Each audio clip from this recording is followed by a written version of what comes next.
Addressing participants, the president of the African Center for Economic Transformation, Dr. K.Y. Amoako, touched on his organization's flagship African Transformation Report released earlier this year. The report, which is a combination of 3-year research programs, looked systematically at transformation as a broad framework for balanced and sustainable growth. A key feature of the report is the African Transformation Index. The index considers a country's growth with depth, an acronym for diversifying production, make exports competitive, increase the productivity of their firms and government offices, and upgrade their technology to improve human well-being in empirical terms. The index provides a comparative baseline to measure the performance and progress of a country of the African countries. According to the report, Ghana has been ranked 16th among 21 other African countries.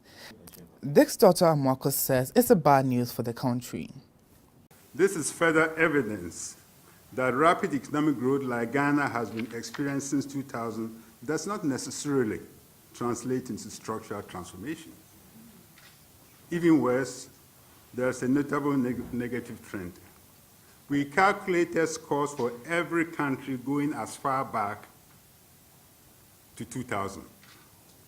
That year, Ghana ranked 9th on the overall transformation index.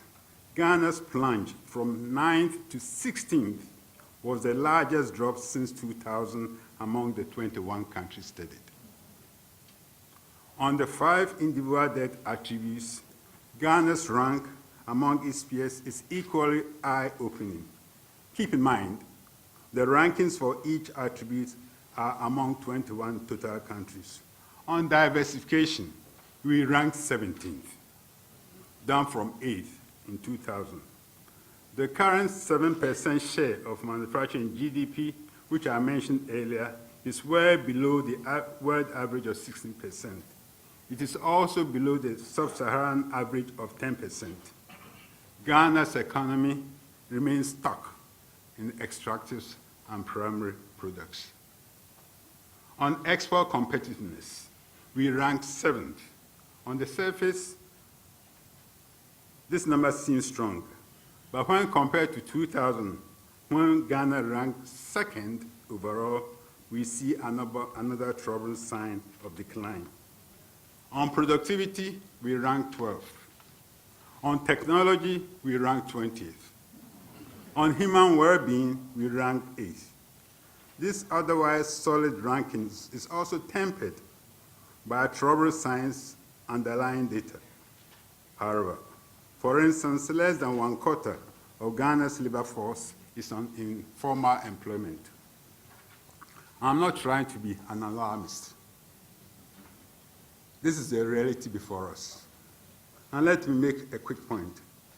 The transformation report from which these numbers derived is not just another report. It is the first of its kind. It is comprehensive. It is objective and data-driven. It is a benchmark for nations to measure their progress. Those are other people's words, not mine. And many have endorsed it. Dr. Amoako outlined some measures which, when followed, will put Ghana's economy back on track. This is how we get on track. First, we must have a plan. A united vision developed through broad consultations with the private sector, civil society, think tanks, and forums like this one is imperative to guide economic transformation. Second, we must be consistent. Transformation is a long-term process. It takes 20 to 30 years. Frequent shifts in strategy or abrupt changes impede progress. The vision needs to transcend politics. Third, we must work together. Active collaboration between the state and the private sector is at the core of economic transformation. And that means regular contacts between the government and business interests and shared goals. Fourth, we must coordinate closely. Successful transformation strategies cut across ministries, agencies, and organizations.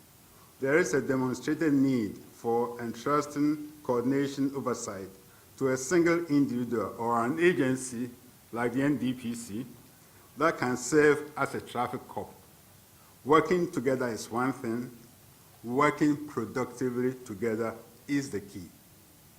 Fifth, we must focus on core state functions.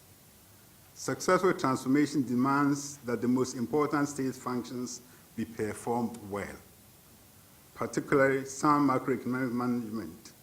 In short, the state must manage the economy to ensure businesses to flourish.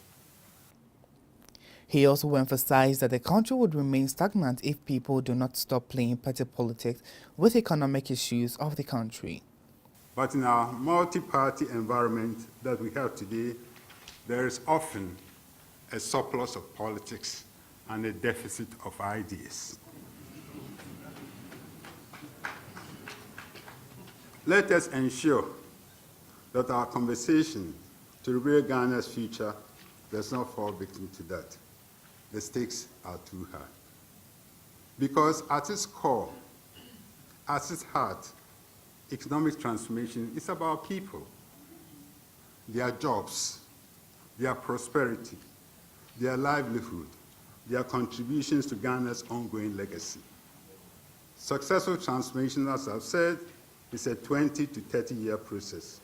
If we imagine a transformed Ghana in 2040, for example, we imagine a nation which today's young people are the adults, many in the prime of their working lives. But amongst today's youth, a large majority is either unemployed or eking out a living in the informal sector. They are the reason to fix our fundamentals. They are the reason to transform our economy. He was, however, hopeful that the Economic Forum will usher into an era of stable, shared and sustainable growth for the country.